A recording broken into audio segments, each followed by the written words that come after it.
Bon, suite à ma vidéo sur Bali, bien sûr, je vais en faire une sur les autres villes. Et là, ça va être Chiang Mai au nord de la Thaïlande. C'était ma deuxième destination. Chiang Mai, c'est au nord de la Thaïlande. Ça a été une de mes destinations préférées. Et en plus, c'est une des villes où ça m'a coûté le moins cher, voire si c'était le moins cher pour vivre. Petit récap à la fin. Quand tu arrives en Thaïlande, tu as 30 jours de visa. Tu peux l'étendre à 60 jours en allant dans un organisme sur place ou le faire auparavant en France. Pour ce qui est du téléphone, je te conseille de prendre ta carte SIM chez AIS. Tu trouveras la boutique au centre commercial Maya. Ça coûte pas cher du tout, ça devait être 15 € maximum pour un mois avec de l'internet, en veux-tu en voilà. Le niveau d'anglais en Thaïlande est plutôt correct. Tout le monde ne parle pas anglais, mais tu te feras comprendre facilement. Les menus sont souvent en anglais. Comment se déplacer? Tout d'abord, le moyen local, c'est avec les taxis rouges. Donc tu leur dis où tu vas et ça te coûtera environ 20 bahts, donc 50 centimes. Ça dépend après d'où tu vas, si c'est loin ou pas. Tu as aussi les fameux tuk-tuk. Donc là, il faudra négocier et ça, chacun son pouvoir de négociation. Dans Chiang Mai, de toute façon, tu peux quasiment tout faire à pied. Si tu habites pas loin du centre commercial Maya, tu auras de tout. Après, ils ont Uber et Grab, mais de temps en temps, c'est bloqué, ça revient, ça repart. Du coup, je ne sais pas exactement. Après, tu peux louer un scooter aussi.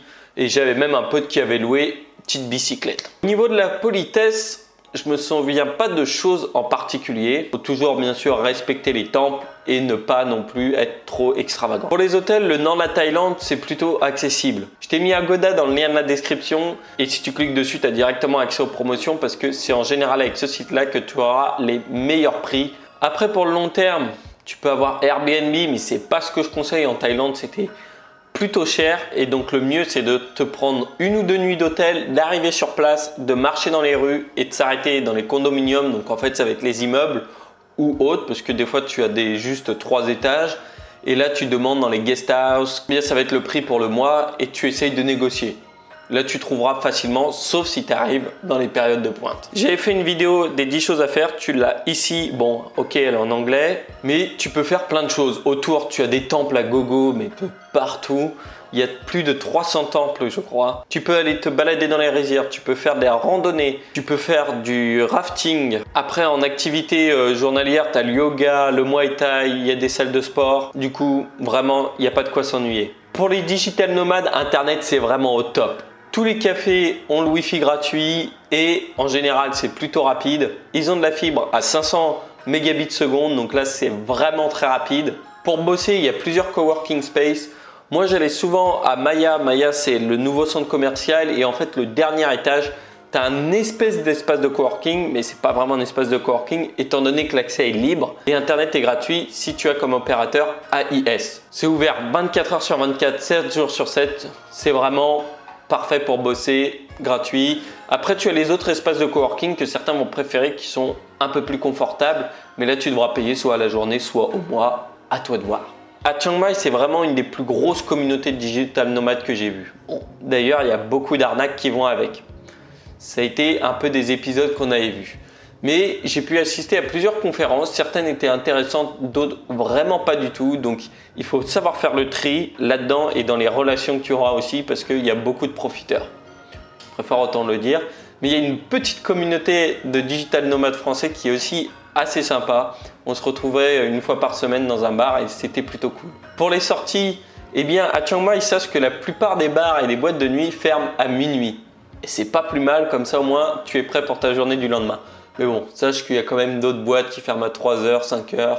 Et là, il faut connaître. Si vous voulez une vidéo sur le monde de la nuit à Chiang Mai, j'en ferai une, mais montrez de l'intérêt, quoi. Parce que si je demande quelque chose et que j'ai personne qui me répond en commentaire, je vais pas le faire.